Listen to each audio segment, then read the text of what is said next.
កំពូលដួងច័ន្ទខ្ញុំសែនអាណិតហើយពិនជាស្មោសុភីកំពើ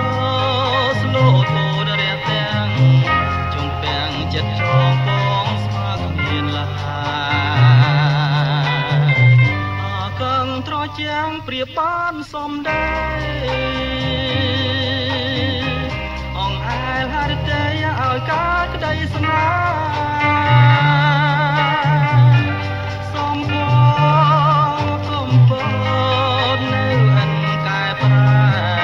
គុណយូរតែឲ្យស្នេហ៍ជាប់ចិត្តបើឃ្លាតទាំងស្រមៃនោមក្តីអាល័យទងភ័យផ្ដេកផ្ដិនព្រោះជារឿងកម្មប្រចាំជីវិតកំពើដួងចិត្តអាណិតខ្ញុំ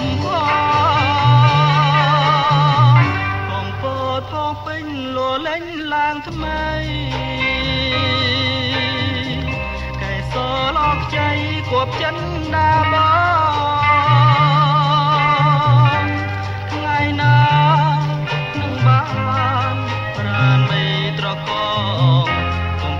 រៀមស